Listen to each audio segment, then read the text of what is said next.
Hi, this is AJ Pape. In the next 5 minutes, I want to share a tool that has made a huge difference in improving meetings and teamwork over the last 20 years since I learned it. This tool is called the Four Conversations. Some of the common problems you might have seen in your meetings include part of the group is trying to do problem solving, and the other part of the group isn't really sure if there is a problem or what the problem is. You might have been in meetings where some people are excited about generating new options, possibilities, alternatives, and then other people are saying, "Hey, we got to get started. Who's going to do what by when? We got to get out of the gates here."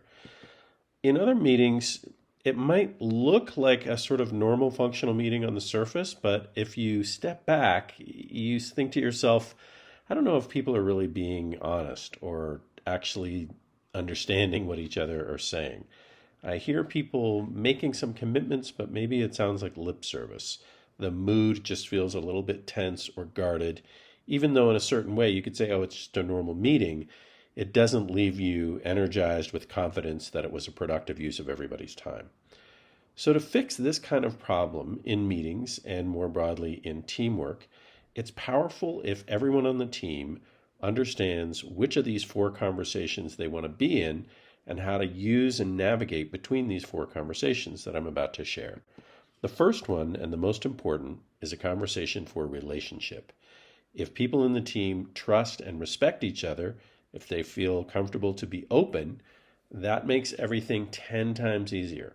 Almost all of us have been part of projects where even if things were difficult, there was a mood where we just kept recovering from problems and improvising effectively.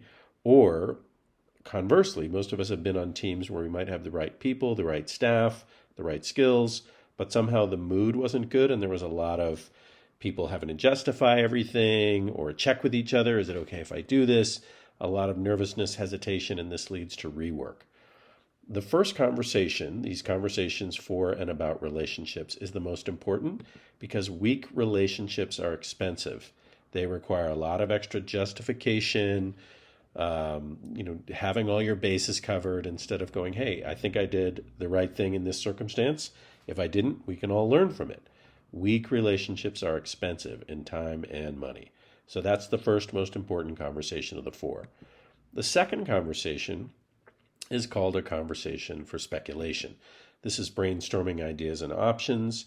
And if you want to do this effectively, it's better if you start individually first and then target your brainstorm for quantity. If you come up with 20 ideas, even encouraging the quote unquote bad ideas, that's how you will wind up with good ones.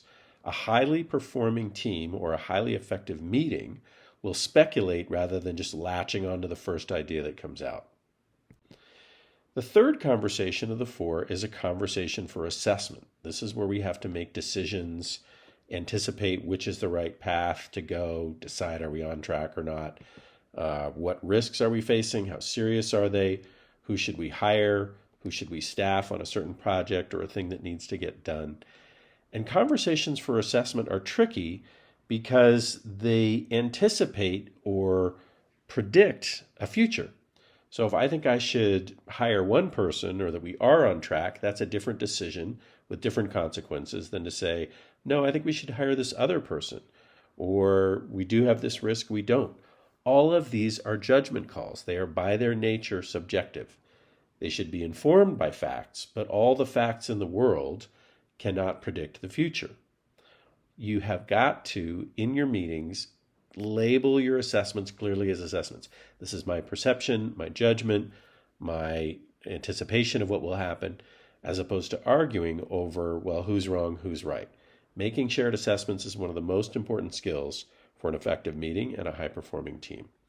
The last of the four conversations is a conversation for action, for coordinating what is going to be done by when and for whom. Who are we trying to help? What's the problem or the need that we're trying to address? And how might we satisfy this person or take care of their concern? What does good look like? These action conversations seem simple, but we don't always really have clarity of purpose or a definition of what good looks like or a clear deadline. If we have all those elements, we're much more likely to have good follow-through after the meeting. This model was originally developed by somebody called Fernando Flores, And it's been one of the keys to team performance in the last 20 years of my team coaching.